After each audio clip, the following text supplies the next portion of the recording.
Olá! O que você sabe sobre a doença de Chagas?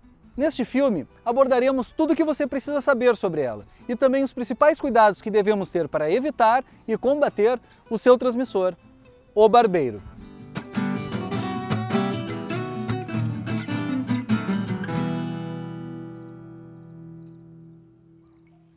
Mas por que ela é conhecida como doença de Chagas?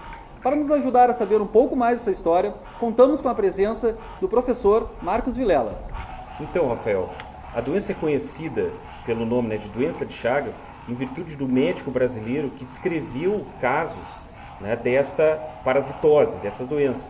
Um médico se chamava Carlos Ribeiro Justiniano das Chagas, ele era mineiro, mas fez sua faculdade de medicina no Rio de Janeiro e se doutorou, ele era especialista em malária. Como no norte de Minas Gerais, na cidade de La Sance, estavam tendo muitos casos de malária em virtude da construção de uma estrada de ferro do Brasil Central, queriam unir o norte e o sul do Brasil. Estava tendo então um desmatamento severo nessa área, com muitos e muitos casos de malária humana. E o Oswaldo Cruz, o Dr. Oswaldo Cruz, que foi professor e orientador do Dr. Carlos Chagas, o enviou para lá, por ser especialista nessa área, para estudar clinicamente os casos de malária. E aí perceba que pelo brilhantismo desse médico, ele pesquisou também insetos, foi para as casas e verificou que tinham insetos grandes, as pessoas relatavam que esses insetos ingeriam sangue à noite, sangue das crianças, e eram insetos hematófagos, portanto sugavam, de fato, faziam hematofagia, sugavam sangue, defecavam, e ele percebeu que o protozoário que vivia nessa menina e em outros pacientes existia também nesses insetos vetores. Veja só. Que ele denominou de barbeiros. Então, Rafael, perceba a importância dessa descoberta do Dr. Carlos Chagas, porque foi uma tríplice descoberta. Ele descreveu 3 aspectos da doença. Ele descreveu o protozoário, o agente etiológico causador da doença, o Trypanosoma cruzi. Descreveu os vetores, os transmissores da doença, que são conhecidos como barbeiros, chupões ou fincões, e por ser médico ele também descreveu clinicamente a moléstia, a doença. Sim. Portanto, nada mais justo que a doença recebeu o seu nome.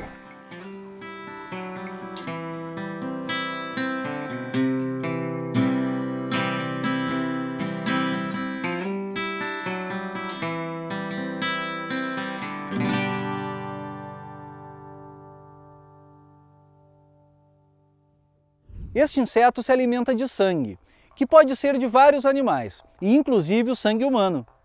Os barbeiros apresentam várias formas evolutivas. A primeira fase evolutiva são os ovos, que as fêmeas colocam após copular com os machos. Dos ovos eclodem insetos bem pequenos, sem asas e sem sistema reprodutor desenvolvido, que são chamados de ninfas.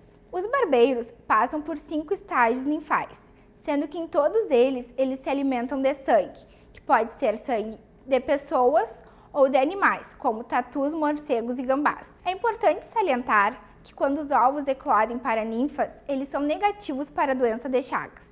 Eles só irão transmitir a doença de Chagas se os barbeiros se alimentarem de sangue de algum hospedeiro positivo para a Trypanosoma cruzi, como uma pessoa ou um animal infectado. Então, o protozoário pode ser transmitido para os próximos que o barbeiro picar através das fezes. Esse é o triatoma ruborovário. Ele mede mais ou menos 2,5 cm, possui coloração vermelha e preta e geralmente é encontrado no ambiente domiciliar. O triatoma infestans possui coloração negra, com abdômen mais claro, com tons amarelados. Possui 3 cm de comprimento. É importante ressaltar que essa espécie possui maior capacidade de transmitir o protozoário Trypanosoma cruzi. O Panstrongylo megistus pertence a outro gênero. Ele é maior que os triatomas. O que diferencia ele é a inserção da antena na cabeça, que é mais próxima dos olhos.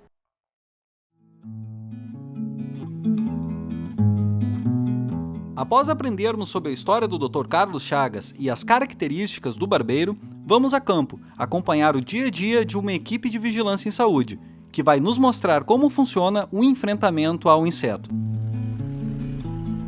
Normalmente, quando a gente faz uma pesquisa numa unidade domiciliar para encontrar o barbeiro, nós temos 2 tipos. Intradomiciliar, que é dentro da residência, e peridomiciliar, que é nos anexos, ou seja, galinheiro, chiqueiro, paiol, estrebarias, que são lugares perfeitos para ele encontrar seu alimento. Aqui a gente está iniciando uma visita intradomiciliar. A visita dentro da técnica de Chagas a gente inicia sempre pelo primeiro canto à esquerda para que não fique nenhum local na casa que não seja revistado. Então a gente já observou nos cantos aqui, não tem nenhum vestígio, não tem sinal de fezes. Nós vamos para trás dos quadrinhos, que são um dos lugares prediletos do barbeiro se camuflar, se esconder, né? Mesmo que não tenha barbeiro, pode ter aranha, pode ter outros insetos que aproveitam esses espaços para se camuflar, né, seu Olinda? Claro. Sempre que for fazer uma limpeza internamente na casa, é bom verificar atrás dos quadros, das roupas penduradas, virar os colchões para perceber se não há vestígios do barbeiro, porque ele gosta também de se esconder até embaixo de uma folhinha de calendário, qualquer coisa pendurada em parede. É importante salientar que no verão sempre há mais presença de insetos. São meses quentes e eles saem dos seus esconderijos, assim como o barbeiro. Isso aí, senhor Olinda, completada a visita.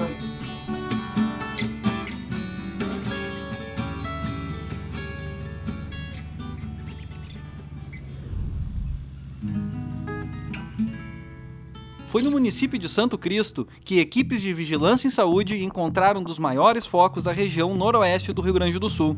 Com persistência, dedicação e um trabalho de investigação, obtiveram sucesso no controle de uma grande infestação. Essa igreja representa o foco mais importante do município de Santo Cristo. Aqui foram encontrados muitos insetos, uma grande infestação no telhado. E inicialmente se descobriu porque se encontrava barbeiros nas localidades adjacentes e o foco, então, o principal estava aqui nesse telhado. Então nós encontramos muitos vetores, muitos barbeiros ali e fizemos a borrifação, porque até ali só era feita a borrifação no corpo da igreja, porque nós só tínhamos acesso ao corpo dela, não tínhamos acesso aos telhados menores. Com isso a gente conseguiu controlar o barbeiro e depois disso a gente não encontrou, não vem aparecendo mais focos, nem na igreja, nem nas propriedades aqui ao entorno.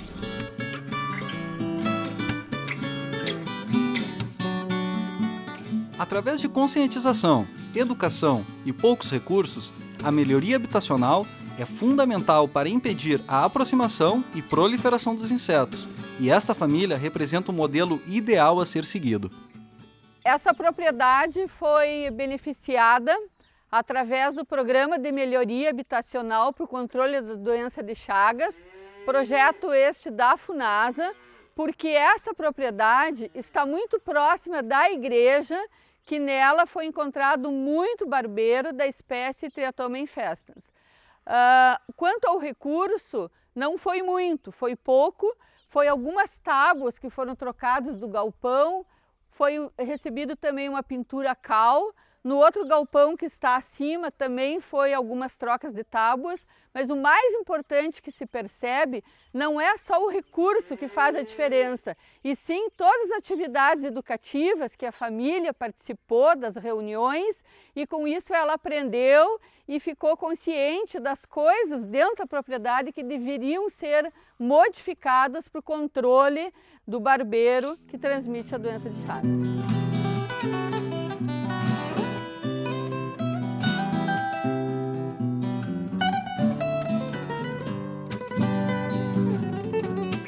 Agora, veremos de perto como é feita uma inspeção por um agente de vigilância em saúde, acompanhando sua vistoria num peridomicílio.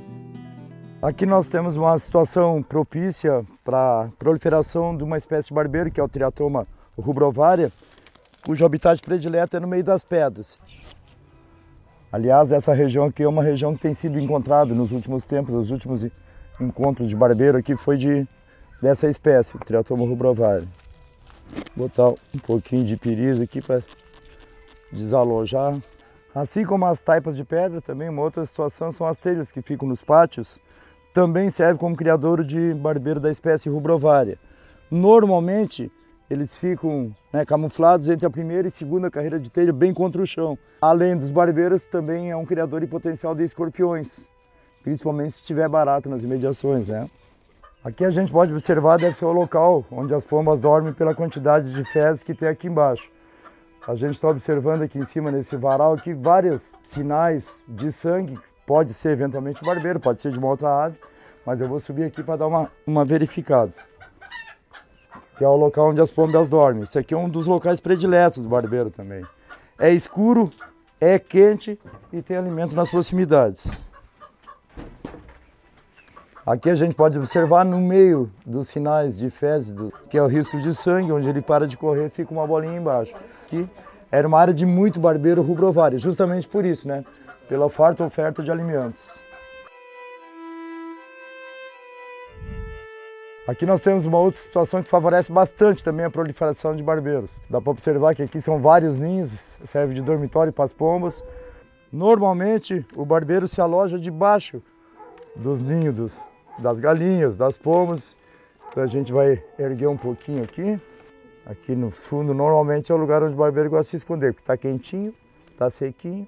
A pomba dorme aqui em cima durante a noite, ele suga o sangue e ela nem nota a presença dele. Vamos colocar um pouquinho de desalojante para a gente ver se porventura tem alguma coisa.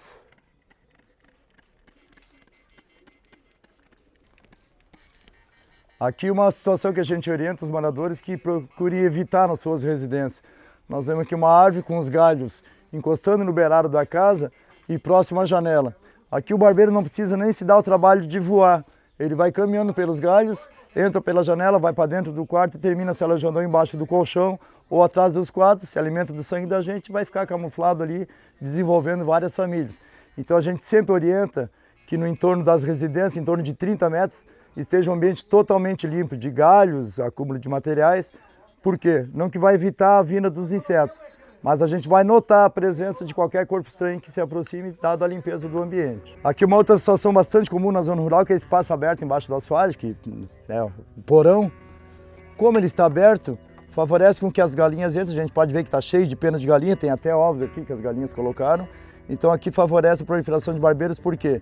Eles estão cobertos da chuva, os animais, as aves vêm pousar durante a noite, o barbeiro se alimenta do sangue delas, sai caminhando por esses barrotes e se camufla nas frestas que tem abaixo do assoalho. A parte de cima pode estar vedada, bem lacrada, você não observa isso, mas na parte do porão, então o ideal que a gente aconselha, orienta sempre a população, é colocar sarrafos aqui para evitar que as galinhas, pombos, enfim, qualquer animal entre ali para baixo para dormir. Nós temos as cascas das madeiras que estão aqui embaixo, que também é um habitat, eles podem se alimentar do sangue da galinha que está pousando aqui em cima, descer e se camuflar debaixo disso aqui. A gente está observando aqui o acúmulo de fezes, significa que durante a noite as aves, galinhas, pombos, enfim, também pousam aqui em cima. Essas fenas são habitats prediletos do barbeiro. Ele está escondidinho, tem alimento na proximidade, está coberto para as intempéries, chuva, coisa assim. Então serve para o barbeiro também proliferar aqui várias famílias. A transmissão mais notificada no Brasil atualmente é a via oral. Ela ocorre após a ingestão de alimentos contaminados, dentre eles os mais comuns como o caldo de cana e o suco de açaí.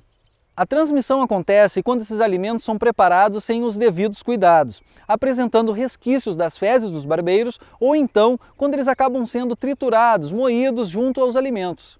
A transmissão congênita é aquela que ocorre da mãe contendo a doença de Chagas para o filho durante a gestação. Mães contendo a doença de Chagas, elas devem ter cuidado com os mamilos, porque quando esses apresentarem fissuras, não devem elas amamentar seus bebês, porque durante a amamentação os bebês podem sugar um pouco do sangue e acabar se contaminando e adquirindo a doença. A transmissão acidental, ela ocorre mais comumente em laboratórios ou entre coletadores, quando esses entram em contato com protozoários contidos em fezes de barbeiros infectados ou então com sangue de pessoas infectadas, quando esses profissionais eles não utilizam o equipamento de proteção individual adequadamente. A transmissão através do sangue, hoje em dia, ela ocorre mais raramente, porque os bancos de sangue eles oferecem uma triagem sorológica aos doadores, identificando as bolsas positivas e evitando que essas bolsas cheguem até os pacientes.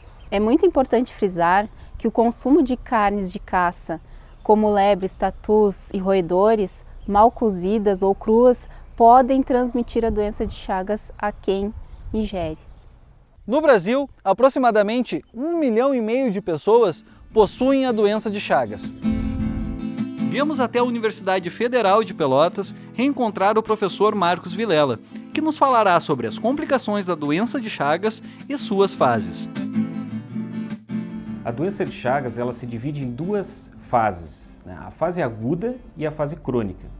A fase aguda, o paciente pode ser assintomático, que é o que ocorre com a maioria deles, ou ele pode ter sintomas inespecíficos, por exemplo, febre, que não é um sintoma claro de doença de Chagas, ele acontece em inúmeras outras doenças, muito difícil um médico desconfiar que um paciente febril tem doença de Chagas.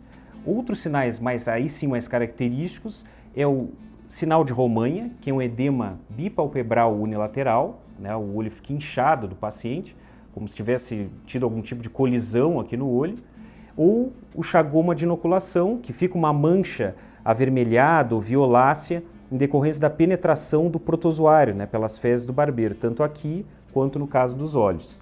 Como a maioria dos pacientes não vai apresentar esses sintomas, 80% não vai ter sintoma, e ele vai evoluir para outra fase, que é a fase crônica.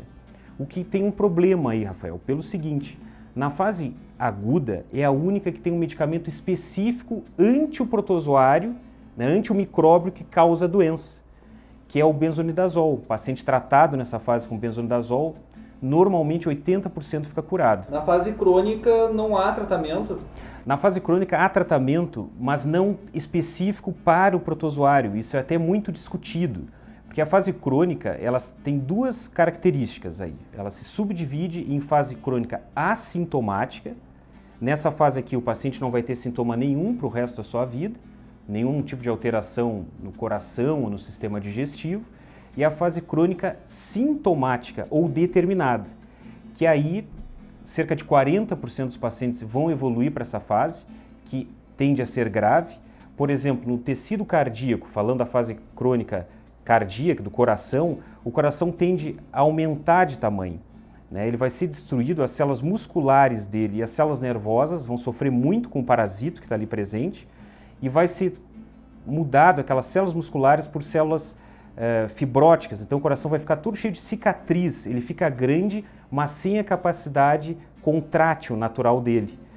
Citando um exemplo, um coração de um ser humano normal bate 70 a 100 vezes por minuto.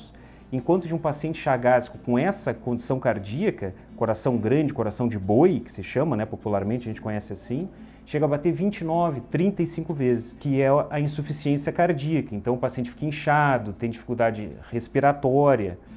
E uma outra fase que se evolui, alguns pacientes vão ir para a fase crônica determinada no sistema digestivo.